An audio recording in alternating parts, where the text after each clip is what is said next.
Okay, let's get started with Feed NYC. This here is the Feed NYC website, feednyc.org. You can see on the top left. This is where you would come to enter service statistics, but I had mentioned before that this is also where the HipNap OS reporting portal is located. Here on the left side under Forms and Applications, you can click on here to enter the portal. But before we do that, I wanted to show you under Knowledge Base on the right side, number 6 is the HipNap OS Reporting Manual. If you clicked on there, you will be able to click on this link here, which is a PDF, which will open up there. It will open up the full manual so that you can print out your own copy or you can view it online.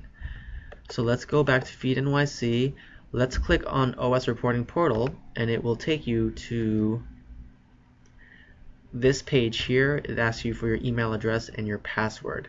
These credentials here were given to you by Christina Pirelli. We sent it to the executive contact and the administrative contact. If you do not have the credentials, that means you need to call or you need to email me. My contact information is located at the bottom where it says problem logging in. Contact us, 212-251-2412 is my number, and my email address is located there as well. If you for some reason can't get in, maybe you forgot your password. If you click on forgot password here, and this is different from the Feed NYC portal, because if you click on forgot password, the system itself will send you your password. So you can have it in your email and you can just copy and paste it, or you can have it there and save it there for reference. So I already have my credentials populated here. So we're going to enter here to my food pantry and see what's going on. Again, so before we continue, this very top here says if this is not your agency, stop and call 212-251-2412 for instructions. That is my number. If for some reason you look at organization information, you see that this information is not yours, then you should definitely stop what you're doing. You should call me and I will provide you with instructions. Maybe I gave you the wrong credentials, which is definitely possible, and I don't want you working on another organization's report, because it might mess their report up, it might mess your report up. You might think you finished, but you did someone else's. It's a whole problem that we can solve right away if you just look right at the organization information here. So this first box, as I mentioned before, is the information that we have on your organization. We have your HipNap ID. This is not your EFRO ID, which is that 5-digit number that begins with 8. This is the HipNap ID. This is what we associate your organization with our finance team. So don't worry about that. So you don't necessarily have this information on hand, but something you should definitely check for is the executive contact's name there, the administrative contact's name there, because we keep these two contacts on hand. So that is the information that you provided to us either through the application, or if there was a change after the HipNap application was submitted, you contacted us and we made that change for you. If this is not the correct contact for us, and same thing goes with the right side with the email addresses here for the executive and the administrative contact us right away. You can email us at hpnap@uwnyc.org. So first thing I want you to do when you enter the portal, make sure that the organization information is correct. The second box here is your grant summary. So I had mentioned before in the grant overview that the OS report is now a lot more hands-on and a lot of information is there for you, so you don't have to be contacting us here at United Way of New York City asking for information, because a lot of it is already there for you and you can check this report anytime you want. You just need your credentials. The first thing is allocations on the left side. You can see your initial allocation, which is the original amount that was allocated to you, that we are distributing to you. Your reallocation amount, if we have additional funds and we are sending them out to you and you accept them, you'll see them there. Or if for some reason you don't do your report and it is within the year, we take out some funds, you'll see a negative balance here. Your total allocation, which puts together your initial and your reallocation amount. Your total expenditure, which would be if you had expensed items already below, but it should be 0, but for I'll show you later on what this means. But as you expense items towards this portal, this grant, this report, I mean, you'll see the amount go up here. And funds return, which is something I don't want to see with a positive balance. I want to make sure that the funds return is either 0 or less. And below that, you'll see your total remaining balance, the balance that you have left over to expense, or if you expense over the amount, the negative balance, which is in red and is in parentheses there, which is okay. Next thing in the middle box here, you'll see payments. You'll see the first payment for this grant period. There's going to be either 1 or 2 payments depending on your organization, but most of you will only receive 1 payment because it's only for the 4 months. So you'll see the amount there, which is the initial allocation, and you will see the date that we distributed those funds to you. So we sent out a notification to let you know when our finance team has deposited those funds, and we do send out an email to let you know, but we also put it here. So if you are in the portal and you're checking and you don't see a date there, that means it hasn't happened yet. Or if you do see a date there, you should check your bank and make sure that you receive that money within the week that this date is here. October 2nd, 2017 is what it says there.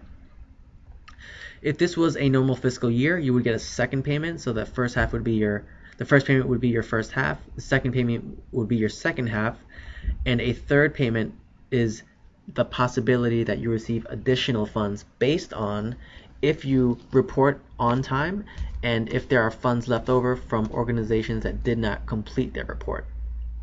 And this portal adds up all these payments together and provides you with a total payment here at the bottom.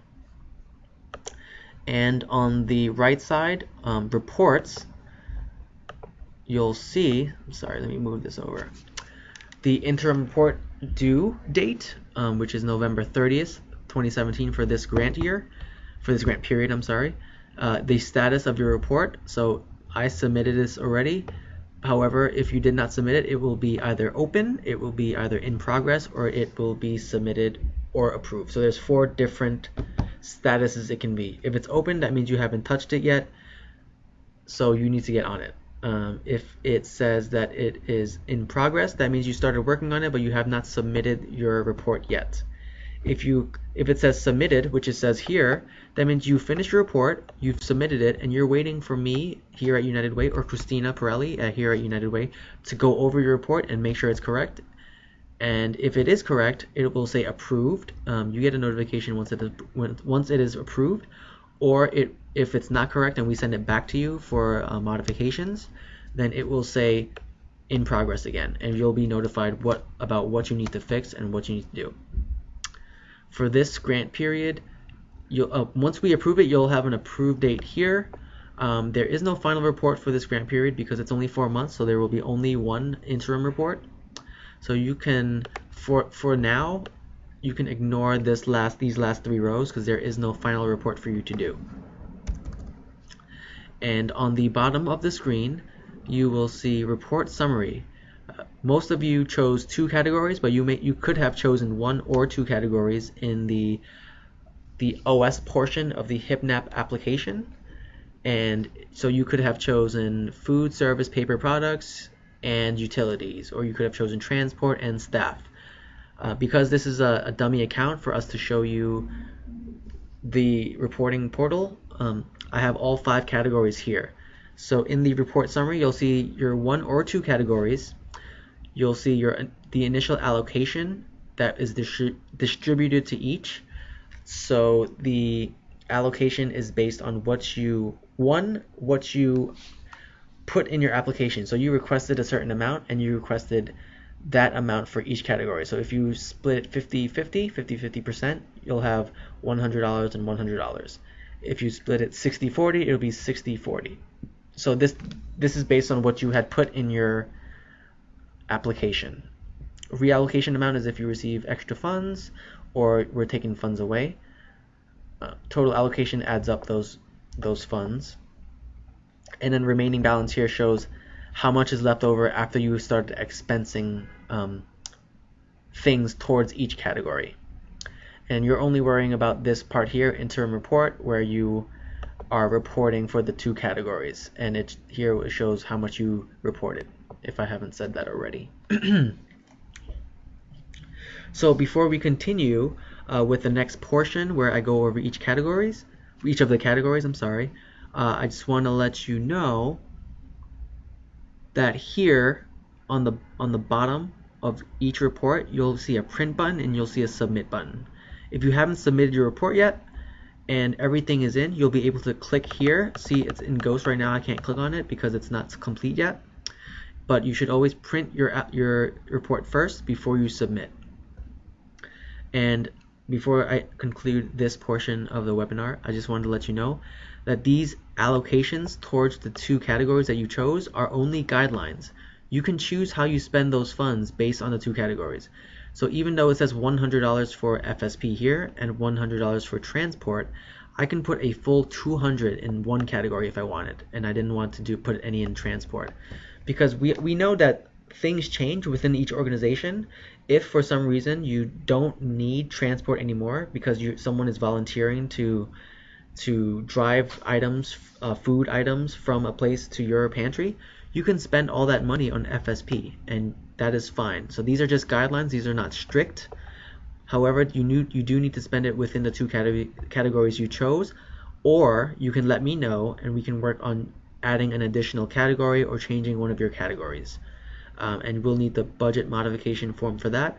But if that is the case, you'll just email me here at vlee@uwnyc.org, or you'll call me with the number that is provided up here.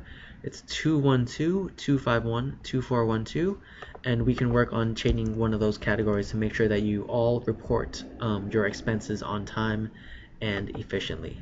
Alright, this will conclude this portion of the portal walkthrough. Next, we're going to go over some of the categories and eligible items and documenting and uploading expenses. Thank you.